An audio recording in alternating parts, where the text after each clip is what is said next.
Hello and welcome to the next series of presentation, which is on managing diversity and inclusion.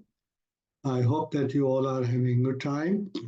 So this is afternoon in Canberra, and wherever you are, very good afternoon and salam to all of you. So now we are going to discuss this topic, which is managing diversity and inclusion. And this topic is one of the important topics in business management and psychology. And we will discuss a number of issues, both from the perspective of organizations and also from the point of view of individuals. All right. Why we are going to discuss this topic? There are good reasons for that. One of the reasons is that we are now a global citizen. We all know that, right? The world has become a global village, as we always talk about that. And when we are talking about the world becoming a global village, of course, we are having people from various backgrounds, right? Not only in terms of their gender and uh, age and physical ability, disability, but also many other secondary factors that are there, the language background, the culture, ethnicity, and so on and so forth. So when we have globalization, that is a reality, that, that globalization has given new business opportunities. And organizations are taking advantage of that in many, many ways. They are taking advantage of the wider market, the global market, and sort of catering to the uh, people of different taste and temperament and different likings, different geographical locations, and so on and so forth. When this has become such a complex thing, we need to understand a lot of things about the diversity as well as inclusion. How should organization not only attract people from diverse background, but also treat them well? So that is one issue. And we all also know that we are now living into what is called as a knowledge economy. And the value of knowledge economy is that we should have more and more what is called as intellectual or knowledge capital. And that knowledge and intellectual capital can not come from just one type of person. We need to have people from different background and wherever they are available, and we need to look for them as a business organization and attract them. So that is another very important reason that we should discuss about how to attract and how to, retain people from wherever they are, but they must be very good for the organization. So that's another reason that we need to discuss diversity. And and as I told you, if you're hiring people from at the global level, because the best is available anywhere, and we need to hire and recruit people from anywhere. So we get, organizations really make a lot of good profit from the most talented, human resources. However, it's one thing to say that we need to have people from, different diverse background, but managing them is another issue, because if diversity is not managed properly, it may backfire. Like, there could be a lot of conflicts, there could be resentment, there can be other kinds of, behavioral issues, and that can be very, very counterproductive. So there is a need to not only attract people from different backgrounds, but there is also a need to see that people who come to work at one place, they are being managed properly. So there is no issue about their inclusion. So this is the reason why we need to talk about the diversity issue. And also we'll discuss a little bit about what as an individual one can do, in order to address this whole issue of managing diversity. So we'll discuss that in a brief time. So this is my outline of presentation, today's presentation. First of all, we will discuss about what is diversity as well as what is inclusion. Then we'll discuss about the importance of diversity and inclusion for organizations.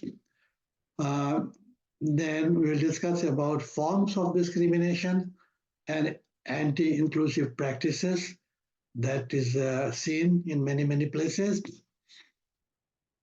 Furthermore, we'll discuss about the benefits of diversity and inclusion and how far organizations have achieved diversity and inclusion in today's context, and what are individual strategies to embrace diversity and inclusions. So these are some of the issues that we will touch upon in today's presentation. So what is diversity and what is diversity? As you can see here in this picture, we have people from different color and gender and so on and so forth. So diversity means any attribute that creates a perception that one individual is different from another individual. So this is, an attribute that creates that kind of perception that everybody is not, belonging to just one group or one category. They belong to a different category, be it gender, be it race, be it religion, okay, be it color of their skin, and so on and so forth. And so when we talk about dimensions of diversity, there are several factors that differentiates people from people. Some are called the primary factors, those who are in the inner circle, like age, race, ethnicity, gender, political affiliation, sexual, affectional orientations. These are all some sort of primary diversity factors. And then we have secondary one, which is one's work background, the job level, income status, marital status, military experience, religious beliefs, geographic location, parental status, education. So these are the factors that create diversity. Some are primary, some are secondary one. So why diversity is important? All right. There is nothing to even overemphasize on here. Look at this beautiful garden, which has so many different types of flowers and plants. And we learn from the nature, that the world becomes much more beautiful when it is diverse. A garden cannot be called a garden if it has only one type of plant, right? Or in one kind of flower. We need to have diversity in the situation, and then only the garden becomes really a beautiful garden. So we learn from that lesson from biodiversity. Another lesson from biodiversity is that if we have different diverse type of plants in one place, and if unfortunately one type of plant gets some kind of infection and starts dying, then there are other plants which may still survive because we have variety, we have diversity. So this is the lesson that we learn from biodiversity, and that can also happen in the social life. If we have people from different background, in the adverse situations, there will be some people who would survive more than others. So that is one thing. The other one is that we always listen to this saying that don't put all your eggs in one basket. Why do we say that?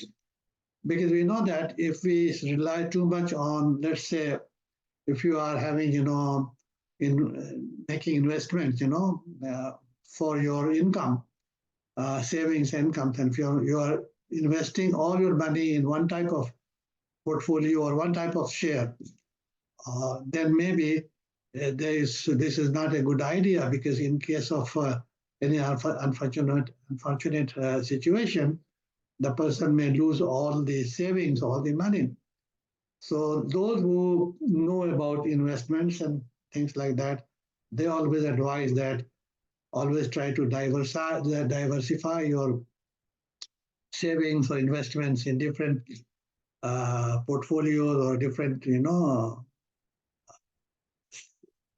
systems in the banks. So that is all about the reason why diversity is important for all of us. Okay.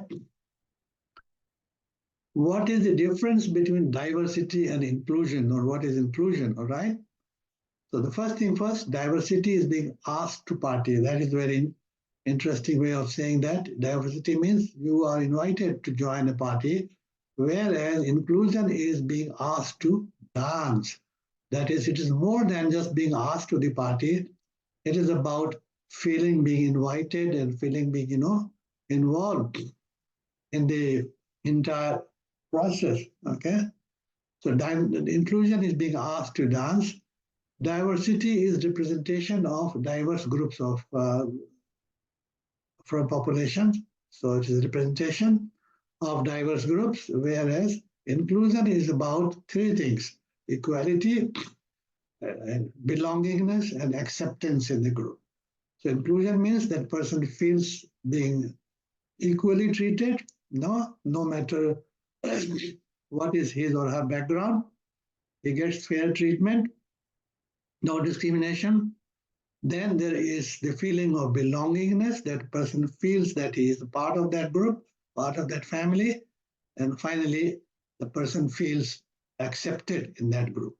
Inclusion is all about the feeling of these three things. Okay. Now, okay, more about inclusive environment in the workplace is that the workplace which is more inclusive, okay, looks like this. People working over there feels respected. There is a sense of belongingness. There is access to opportunities equal, equitable reward and recognition. There is an element of trust among the people in that organization. There is common purpose, meaningful work, a feeling of common purpose and meaningful work. There is people who are working in that organization, they are culturally competent. That is, they are better trained, to relate to people from different ethnic background or other kinds of background, and also appreciation of individual attributes. So inclusion involves a number of things. What are the problems? What are the barriers to accepting diversity? There are several barriers. Number one is prejudice, which means unjustified negative attitude towards a person based on his or her membership in a particular group.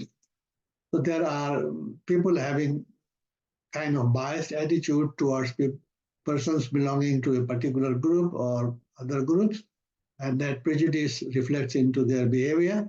And so other people who belong to that prejudiced group are being treated differently. Then we have this factor called ethnocentrism. This is a tendency to regard one's own group, culture, or nation as superior to others. So that also creates problem if people have this feeling that we belong to this country or this nation or this race or this religion, so we are superior to others and others need to be discriminated accordingly. So that is called ethnocentrism. And then we have stereotypes, and this is all about the mental model, the belief about the characteristics of a group. And if somebody comes from that particular group, we always think that that person may be having that particular kind of attributes or characteristics. So this is a set of beliefs about group that is applied universally, all members of that group. Like all Muslims are like that, or all Chinese are like that, or all Europeans are like that. And we all carry that kind of set of belief about people belonging to that particular group. which may not be universally true, which not be that applied to everybody. But we carry that kind of a stereotype that affects our attitude towards people belonging to that particular group. So that is another kind of barrier. Then we have what is called as discrimination based upon group membership. All right, whether it is uh, let's say belonging to a particular religion, or those who are physically handicapped, and so on and so forth. So people are discriminated according to that particular, background characteristics, which may not be true. If you think about that, certain people who are physically physically disabled, all right, cannot do all the job or cannot do any job.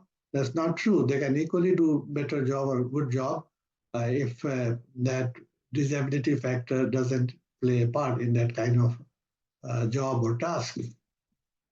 So discrimination is another big issue. And then, of course, nowadays we are hearing a lot of the stories about people being harassed because of gender or other background factors. And so bullying and incivil behaviors are very commonly found in many workplaces, and that creates very bad kind of situation that results into many people uh, leaving the job, or not working according to their full potentials. So these are the issues when we talk about managing diversity. That is, if it is not managed properly, and the responsibility of that lies with the top management. Research studies have suggested that the top management and the leaders should take a very proactive role in managing diversity, so that there is no harassment, there is no discrimination, and people are not being subjected to any kind of prejudice and things like that.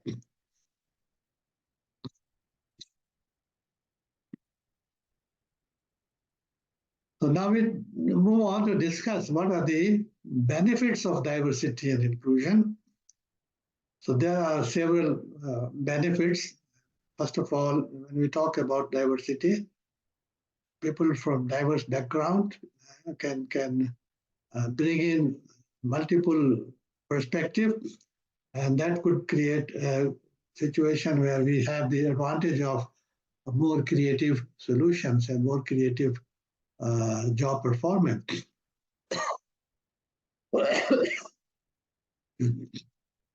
Diversity also improves relations with the client, because if you have people from different background, you can, ask some of your members in the team to talk to a particular client who speaks the same language or has got the same cultural background or ethnic background or things like that. So that improves the relationship, of the business organization with the clients, the customers and suppliers or anybody. Helps expand the global reach and cross-cultural expertise. In, excuse me.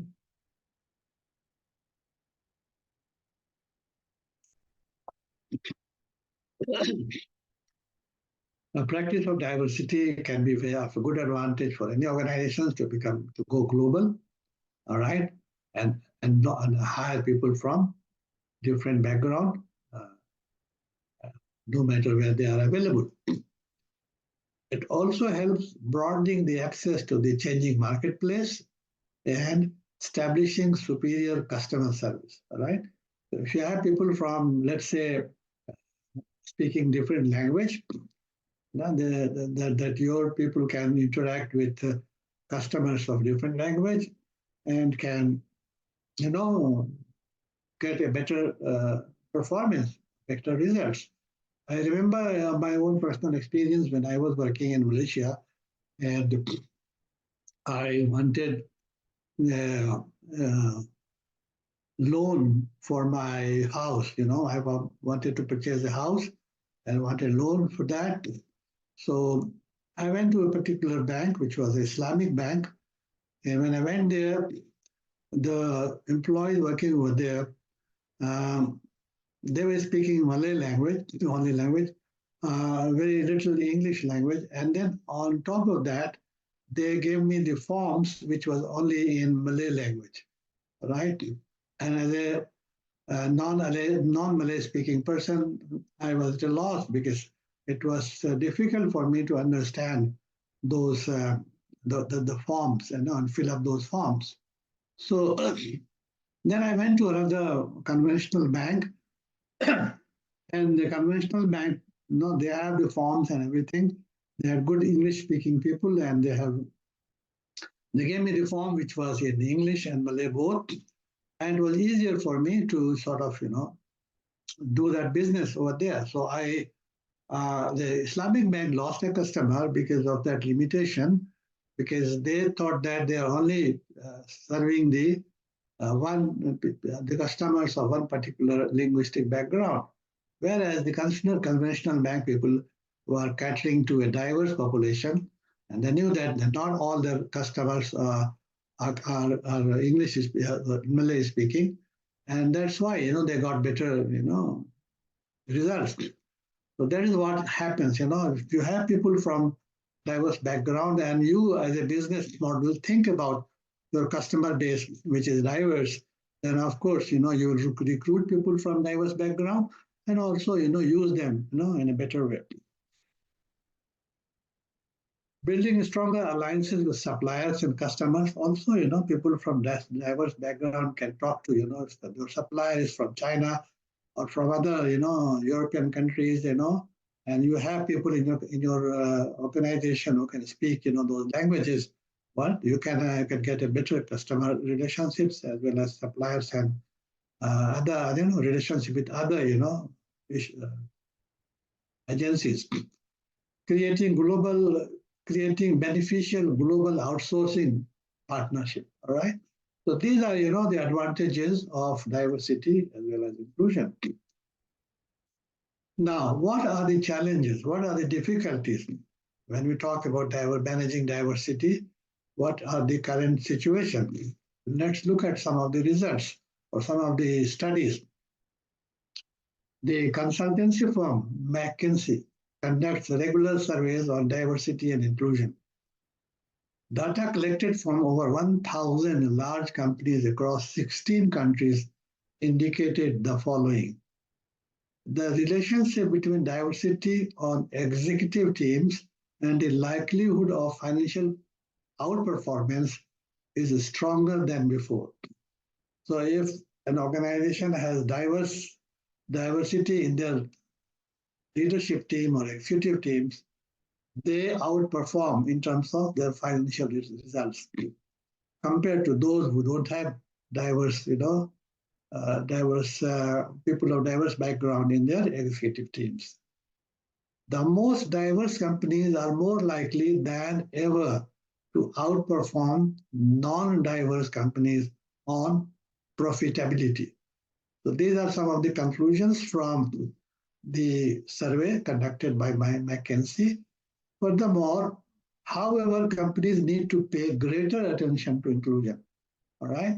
Although they are making profit from diverse group of people in their team, particularly at the executive level and at the higher level, there are issues about inclusion, and they need to pay a greater attention to the issue of inclusion. This is what the McKinsey survey studies has concluded. In terms of gender diversity, the survey study conducted by McKinsey, in their latest analysis, companies the top quartile of gender diversity on executive teams were 25% more likely to experience above average profitability than peer companies in the fourth quartile. Okay.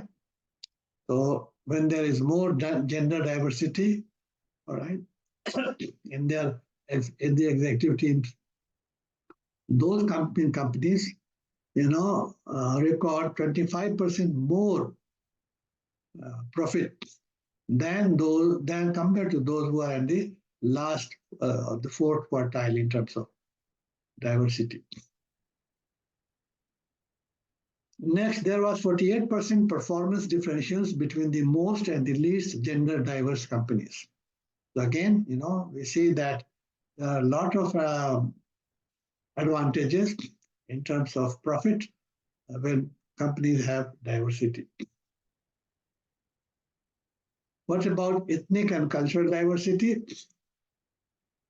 Companies in the top quartile on ethnic and cultural diversity outperformed those in the fourth by 36% in terms of profitability.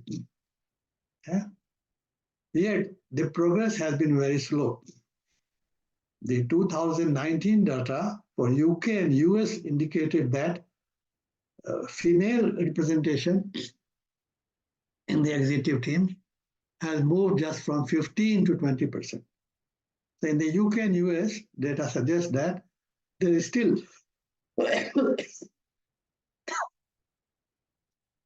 representation of female, in the executive teams are very poor. It has just moved from 15% to 20% between 2015 and 2019. The global data suggests even slower progress from 14% in 2017 to 15%, just 1% increase in 2019. So in terms of ethnic and cultural diversity, the progress is even poor. Similarly, representation of ethnic minorities on US and UK executive teams stood at only 13% in 2019, up to just 7% in 2014. So there is still, lot of ground to cover and a lot of things that need to improve. But this is the situation about the ethnic and gender diversity issue at the executive teams at the global level, as well as the US and UK organizations. The global data on ethnic and cultural diversity indicated a progress from 12 to 14% between 2017 and 2019. So very little difference. In 2017, the global data on ethnic and cultural diversity indicated 12%, which has progressed to 14% in 2019. So inclusion is still missing. So the McKinsey report further indicated that employee sentiment on inclusion was only 29% positive and 61% negative. The employees are still largely not satisfied with the feeling of being included in the organization. That is, feeling of being treated equally, and treated with justice and fairness, and equal opportunity, for everybody. So that feeling was still missing. Only 29% were positive about it. Hiring diverse talent isn't enough. It's the experience they have in the workplace that shapes whether they remain and thrive. So the conclusion is that it's not enough to hire people from different backgrounds. All right, it's also important that they have a feeling of being included. The feeling of not only being invited to the party, but also being invited to dance, in the party. That is called inclusion. If that is missing, the organization will not benefit from diversity. So it's very important that organizations as well as individuals, those who are from different backgrounds, if they are sexually harassed, for example, or if they are mistreated, abused, okay, or there are discriminations of various sorts, then obviously that kind of individual, that kind of employee will not feel happy, working over there, and cannot give 100% what they have, what they are capable of doing that. Leadership was mentioned as the main reason of dissatisfaction in terms of lack of inclusive culture. So the report, that's McKinsey report, again says that the leaders of the organization are supposed to be more capable of managing diversity, because they're not doing that. The reason why most of the employees are unhappy is because they're dissatisfied with the inclusive culture. There's no inclusive culture. Majority of the employees are having that kind of feeling, right? Negative sentiments around equality range from 63 to 80% across the industries analyzed. So the negative sentiment of equality was between 63 to 80%. That is so many, people from 63 to 80% in different organizations were having negative feeling about equality. That is, they're not getting the equal treatment, equal opportunity, and things like that.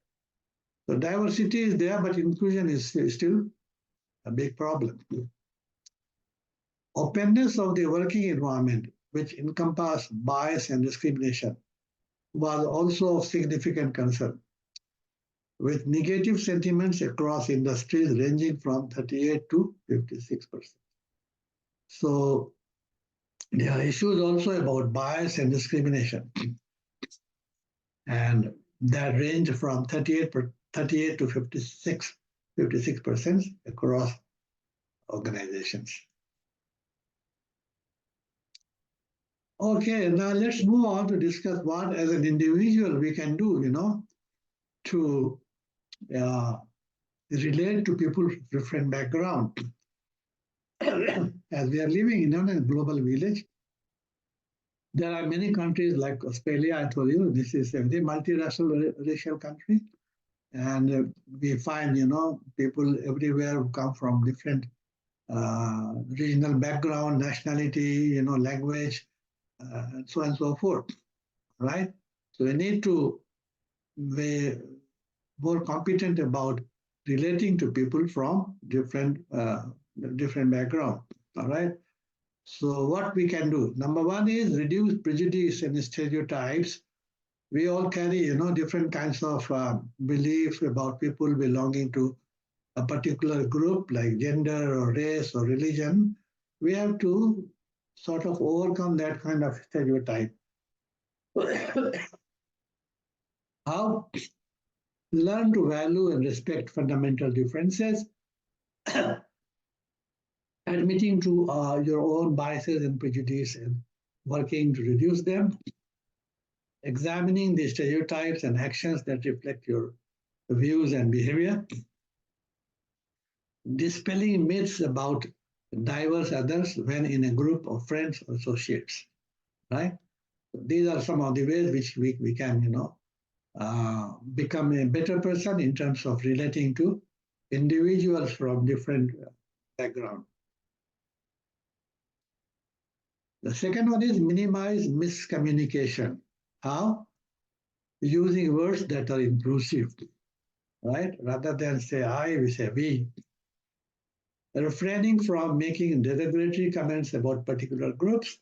We are quite used to using, sometimes using racial slurs and other kinds of derogative comments about people from certain background. So we should refrain from that.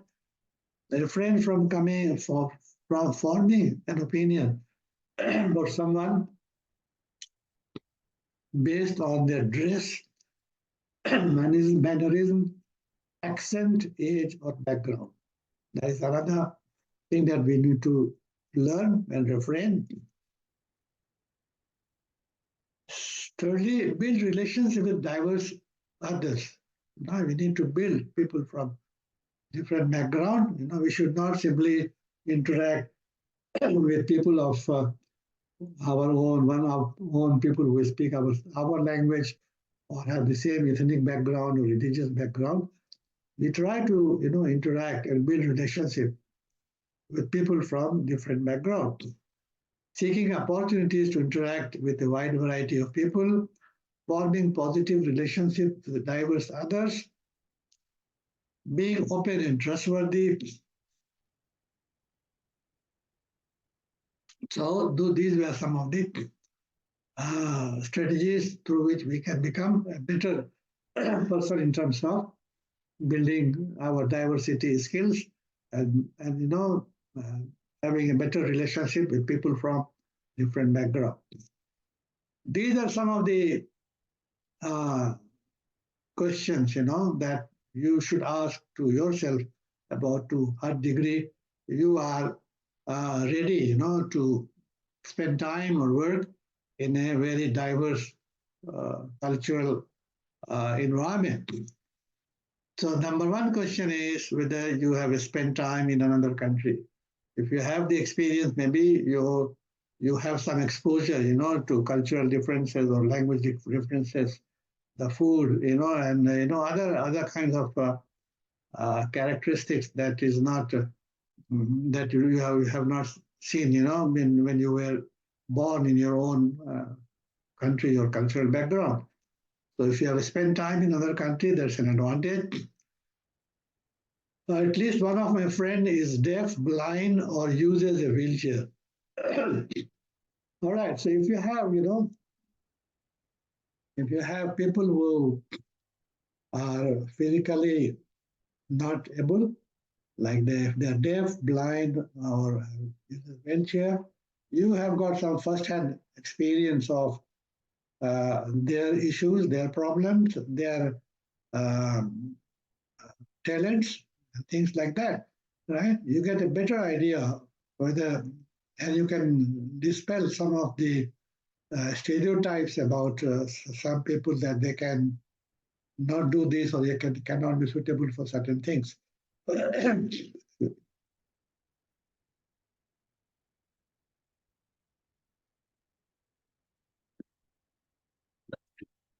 So ask yourself if you have any friend who belong to this kind of background, then you are better positioned in terms of dealing with people of diverse background. Next is I can read in a language other than my own. All right. So if you know more than one language, that is another a good advantage. I can speak in a language other than my own. Oh, this is about reading and this is about speaking. All right. So if you can read a language and if you can speak a language, if you can do both, it's a better, more advantage in that sense. Next is my friends include people of different races, all right, than my own. All right, that's another advantage. If you have friends who belong to a different ethnic background or racial background or even religious background, all right, you are better in terms of understanding those people, not based upon your personal stereotypes. Next one is, although another culture may be different than mine, that culture is equally good. If you have this attitude that no culture is, good or bad, they are equally good, all right? We cannot have that kind of sense of superiority that because I belong to this culture, that I am better placed or good than others. That's if you don't carry that kind of belief, then you are better placed in terms of, interacting with people from different background. My friends include people of different ages. Yeah, that can also be interesting, especially for younger people. If you have friends who belong to different age group, that also can give you some knowledge about the diversity in terms of the age. Because age again is a very important factor, in terms of creating diversity. The older people have got their own experience, and there are a lot of knowledge that they carry, which younger people can benefit from. So if you have that kind of, relationships with people from different age, then you, again, you are better placed. Next is I would accept or have accepted an overseas work assignment of more than several months. If you are ready to work in an overseas company or travel to another country for job, or you have accepted that, then again, that's a positive sign that you are ready to work in a different, culture or context. And finally, I have a passport. Do you have a passport? If a passport means that you are ready to go international. So these are some of the attributes we call as cross-cultural skills and attitudes and attributes that is very, very much needed nowadays. As I told you in the very beginning, that we are now living in a very connected world, which has become a kind of village, a global village. And there are a lot of opportunities for both for the business organization as well as for the individuals, to take advantage of that, not only living and seeking opportunities in one place, in one country, but going forward and, taking the advantage of multiple opportunities coming from various, background. All right, now we talk about a little bit about what is called as cultural fluency. Right, we talked about the attributes of an individual who are ready, to go internationally. That attribute results into what is called as cultural fluency. That is, somebody is more fluent than others in conducting business in diverse and international environment. That is the term that we talk about. That is called as cultural fluency. Naturally, people differ in terms of that fluency. There are some who have the ability, maybe having good in terms of more than one language, have knowledge of the cultural background, because have lived in different countries or interacting with people from different ethnic and cultural background, then that results into cultural fluency. It involves a variety of skills, such as relating well to people from different cultures and knowing a second language. Also, knowledge of the international business environment is part of cultural fluency. So if somebody has the knowledge of international business environment, he's in a better place, maybe to do business in at the international level, right? Oh, so that's all that we have wanted to discuss today in terms of our topic, which is diversity and inclusion. I hope you got some knowledge about this issue, and hope to see you next time. Thank you.